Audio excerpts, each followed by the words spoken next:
Hi, I'm Dr. Raphael Darvish with Skinpeckable Dermatology and Cosmetic Laser Center here in Los Angeles, California. Today I'm going to be speaking with you about how to remove spider veins from the legs. So spider veins are those reddish, bluish, thin veins that you can see on the legs. They're differentiated from the reticular, which are the kind of deeper, larger, flat blue veins, and differentiated from varicose veins, which are the kind of bulging, rope-like veins that you'll see on some women. Spider veins on the legs are removed one of two ways mainly.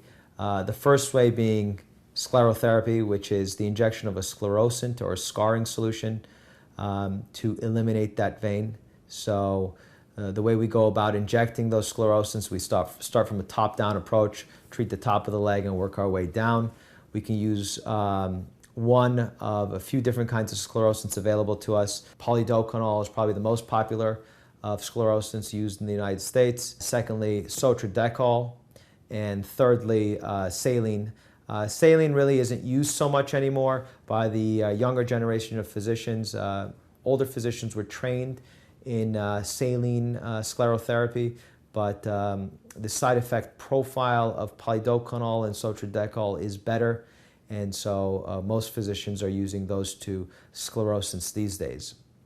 Aside from sclerotherapy, there is laser treatment of the spider veins on the legs. Most often we use the 1064 nanometer Nd:YAG laser, though you can most definitely use a V-beam, which is a pulse dye laser, or an IPL laser to treat those veins. And generally what we do when we treat veins on the legs is we draw some lines using a white liner pencil to make sure that we get every single area that has the spider veins. So we make sure that we treat an area, and when we're done treating that area, we put a check mark in that little box or circle that we drew around the area to make sure that in fact it was treated and wasn't skipped. Because sometimes in a situation where somebody has a lot of veins, you can get disoriented and lost as to really what you treated and what you haven't treated. So a good endpoint generally is going to be either the vein gone or the vein slightly darker.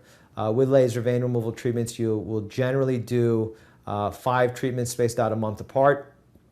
And the treatment endpoint at each time, again, will be gone, the vein gone or slightly darker with an associated swelling of the skin surrounding that particular vein, swelling and a pinkness to that skin. Now, why choose sclerotherapy versus laser vein removal treatment? Generally, the end result is pretty equivalent, meaning they're both very effective. Some patients prefer the laser vein removal treatment because there's no needles involved. Some prefer sclerotherapy because they've done it before and they know it works and they're happy with it. And for many, many years, it was considered the gold standard in therapy for spider veins on the legs. I'm Dr. Raphael Darvish, and that's a brief overview of how to remove spider veins on the legs. Thank you.